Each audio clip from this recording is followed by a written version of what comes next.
पहले 2014 में जितने चुनाव होते थे, मैं भाई साहब एक आपसे विनती करूं, आप जरा साइड में आ जाए। ये मंच नेहरू विहार के लिए है। 2014 से पहले जितने भी चुनाव होते थे, हमारे को क्या कहा जाता था? हमें एक आदत से, छोटे से पाकिस्तान से डराया जाता था। हमारे को यह डराया जाता था, मेरठ में दंगे हो गए, अलीगढ़ में दंगे हो गए, पाकिस्तान से गोलाबारी हो गई, और हम उसी के अंदर उलझे रहते थे। हम सोचते थे हमारा देश बहुत बड़ा काम कर रहा है। मित्रों, वो एक धोखा था हमारे साथ। मैं कल भी एक सभा में ये कह रहा था कि आप आज ये बताओ, आपको ये देश का नेतृत्व मजबूत हाथों में देना है कि मजबूर हाथों में देना है? यह फैसला आपको 25 तारीख को करना है। अब आप कहोगे मजबूत हाथ कौन से हैं और मजबूर हाथ कौन से हैं? मजबूर हाथ वो हाथ हैं जो लोग कल तक एक दूसरे को गालियां देते थे, एक दूसरे को जेल में डालने की धमकियां देते थे, जो लोग ये कहते थे कि हम सत्ता में आ गए तो कांग्रेस के लोगों को जेल में डाल देंगे। उन्होंने भ्रष्टाचार किया, चाहे वो ममता थी, चाहे वो दिल्ली का केजरीवाल था। मुझे तो नहीं लगता उसने कोई कांग्रेसी जेल में भेजा हो, पर खुद जरूर जेल में चला गया। मैं उस मजबूर हाथ की बात कर रहा हूं, जो कल तक मजबूत, जो कहते थे हमारे हाथ मजबूत हैं और हम जेल में भेजकर छोड़ेंगे, वो हाथ इतने मजबूर हो गए, जो जेल में भेजने वाले थे उन्होंने मजबूरी में आकर एक दूसरे से हाथ मिला लिया। इसको कहते हैं मजबूर हाथ। और मजबूत हाथ कौन से हैं? मजबूत हाथ इस देश के अंदर नरेंद्र भाई दामोदर, प्रधानमंत्री भारत का, शेर का बच्चा, उसका नाम है मजबूत हाथ। क्यों भाई, आप ताली बजाते हुए शर्म आ रही है क्या? मैं किसी पाकिस्तानी के लिए ताली बजाने के लिए कह रहा हूं। आप भारत के देशभक्त लोग बैठे हो यहां पर, आपको भारत के लिए, देश के लिए, देशभक्ति के लिए उठ और जागना है। आप कहोगे कि वो मजबूत कैसे है? भाई वो मजबूत है, उसकी कथनी और करनी में फर्क नहीं है। उन्होंने कहा था 370 धारा तोड़ देंगे, उन्होंने करके दिखाया। उन्होंने कहा था 3 तलाक लेकर आएंगे, वो लेकर आए। उन्होंने कहा था सीए लागू करके दिखाएंगे, उन्होंने करके दिखाया। लोग हमारा मजाक उड़ाते थे, लोग कहते थे राम मंदिर कब बनेगा? उन्होंने भगवान का राम मंदिर बनाकर दिखाया। इसको कहते हैं मजबूत हाथ। समय का अभाव है, मैं बहुत बोल सकता हूं मोदी जी के लिए, इस देश के लिए बहुत कुछ बोल सकता हूं। आज हमें सुरक्षा की कोई दिक्कत नहीं है, हमारी सशक्त फौज है, आज हम डरे हुए नहीं हैं। आज बाहर की देश हमारे से सलाह लेते हैं। आज हम इतने सक्षम हैं कि लाल सागर के अंदर जब हूती के लोग किसी देश पर के जहाज पर हमला करके अपहरण कर ले जाते हैं, तो देश की जल सेना उसको छुड़ाकर उनके देश में पहुंचा देती है। हमारे देश की तरफ किसी की हिम्मत नहीं आज आंख उठा के देखिए। हमारे देश के ऊपर पहले पाकिस्तान आंख दिखाता था, आज चाइना की हिम्मत नहीं हमारे को आंख दिखा दे। हमारा रक्षा मंत्री कहता है एक गोली आए तो 10 गोले मारने हैं, हमसे पूछने की जरूरत नहीं है। ये है मजबूत भारत। हमारे बीच में मनोज जी, हमारी आंख के तारे, हमारे दिल के दुलारे, हमारे प्यारे मनोज जी किसी भी क्षण आ सकते हैं। जय श्री राम, जय श्री राम। अब मैं ये भरोसे से कह सकता हूं यहाँ जितने भी लोग हैं देशभक्त लोग हैं। अब सीएम साहब हमारे विचार रखेंगे।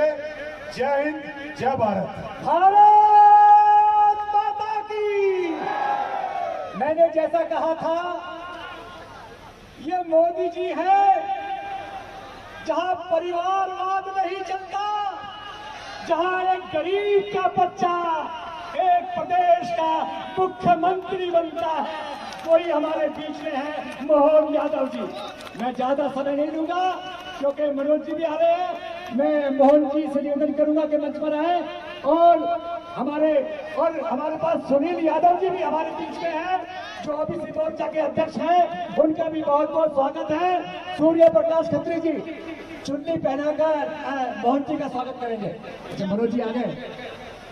भारत माता की, भारत माता की जय श्री राम, जय जय श्री राम, जय जय श्री राम, जय जय श्री।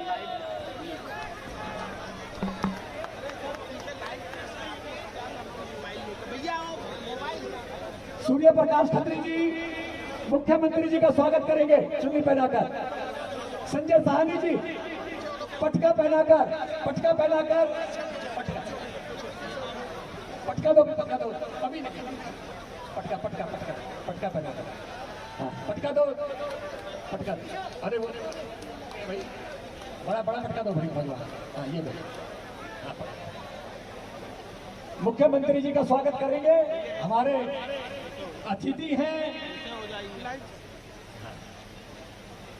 और मनोज जी को चुन्नी पहनाकर संजय साहनी जी, संजय साहनी जी जो संजय साहनी जी आयोजक है हमारे, ये चुन्नी पहनाकर स्वागत करेंगे और मंडल अध्यक्ष श्री संजय को पकड़ा दो। अनुरोध भाई साहब से अनुरोध करता हूं, सूर्य भाई साहब से कि बड़ी माला बना के आप आदरणीय चीफ मिनिस्टर साहब का और मनोज तिवारी का जोरदार ताली बजा के हम स्वागत करेंगे।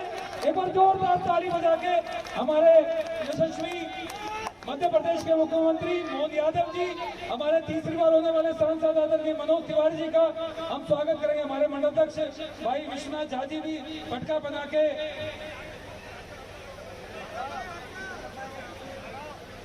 मुख्यमंत्री जी का स्वागत करेंगे।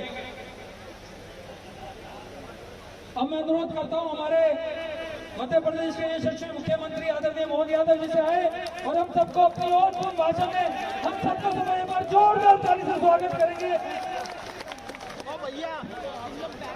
भारत माता की।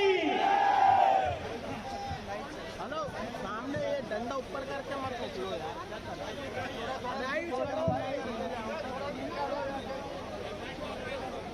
दिल्ली लोकसभा चुनाव के आज के इस परिप्रेक्ष्य में मंच पर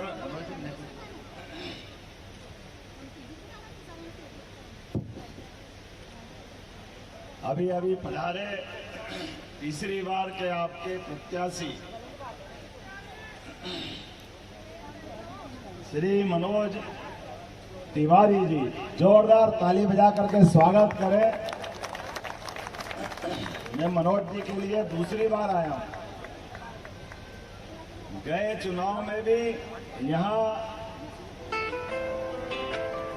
इस दिल्ली की लोकसभा के अंदर जिस प्रकार से माहौल बना था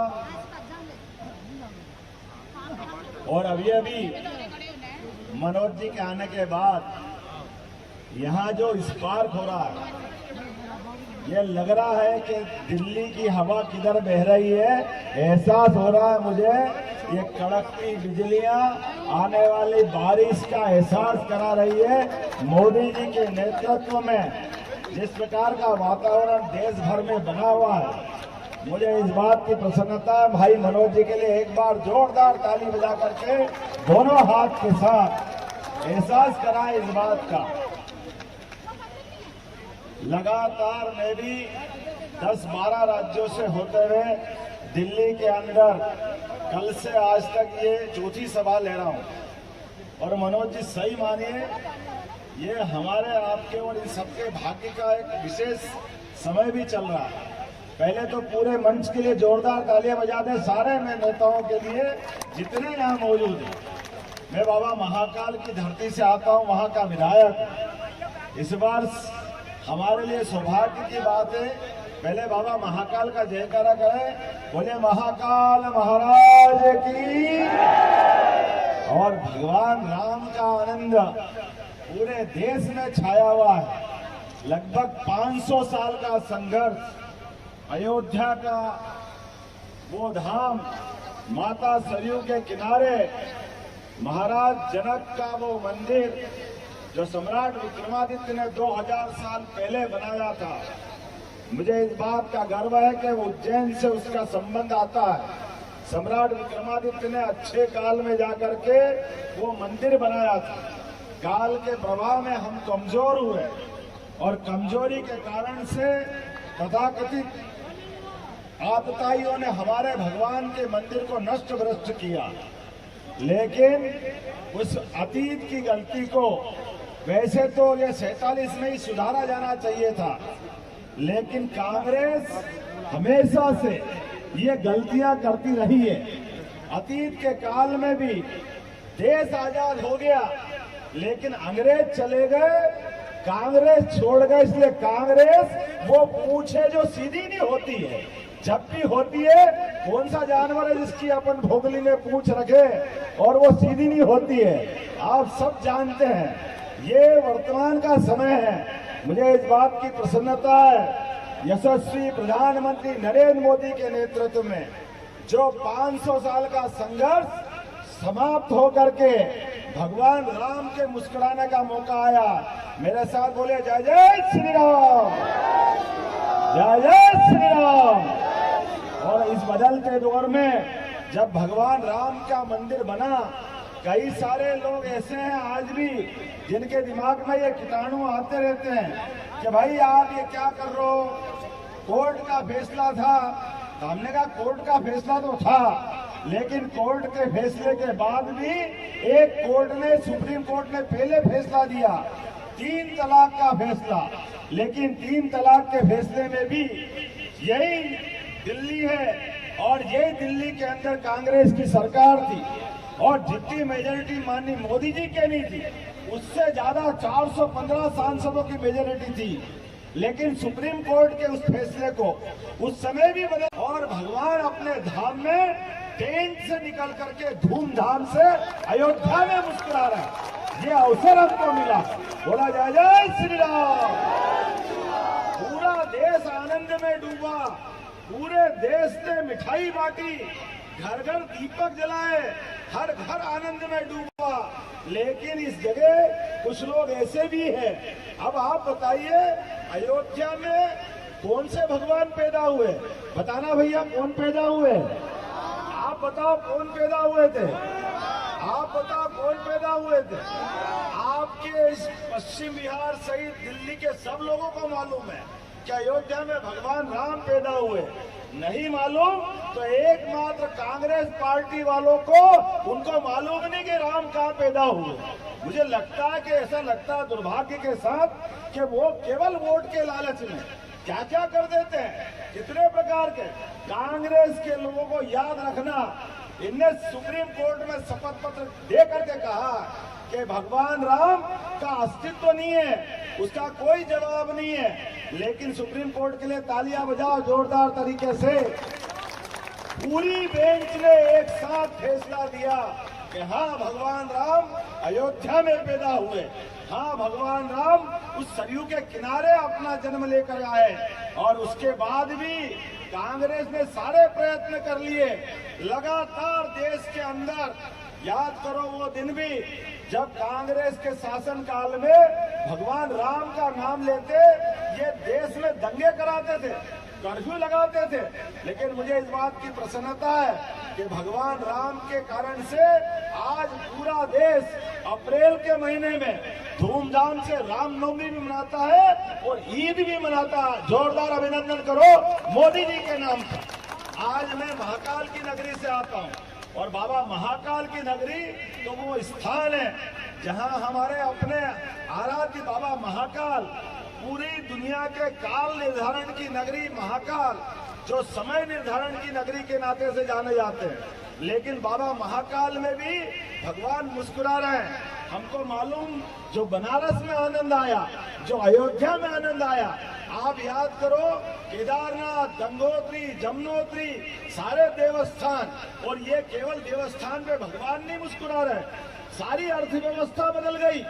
आप बताइए, अयोध्या जैसे छोटे से नगर में आज स्थिति ये बन गई, मैं परसों लौटा हूं वहां से, लेकिन अयोध्या के लोग कह रहे हैं ऐसा लग रहा कि हमारे अयोध्या में पूरे साल में जितने लोग नहीं आते थे, अब 1 महीने से कम समय में उससे कई गुना ज्यादा लोग आ रहे हैं।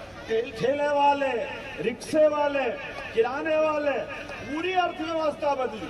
ये देवस्थान पे केवल मंदिर बनाने से वो बात बनी जो स्वाभिमान को हमको गौरवान्वित करती है, लेकिन उससे ज्यादा अर्थव्यवस्था में असर डालती है। उज्जैन से जहां मैं आता हूं, लगातार प्रतिदिन 2 से 3 लाख लोग रोज आ रहे हैं। पहले हमारे यहाँ 1000 से भी कम ऑटो रिक्शा थे, आज की स्थिति में 8000 से ज्यादा ऑटो रिक्शा, और पूरे प्रदेश के अंदर ऐसा लगता है कि उज्जैन तो बाबा महाकाल के महालोक बनने के बाद पूरे उज्जैन की दशा बदली, और धीरे धीरे करके अब तो आज समय बदला है। जब उज्जैन में हो सकता है, अयोध्या में हो सकता है, तो भगवान कृष्ण ने किसका क्या बिगाड़ा?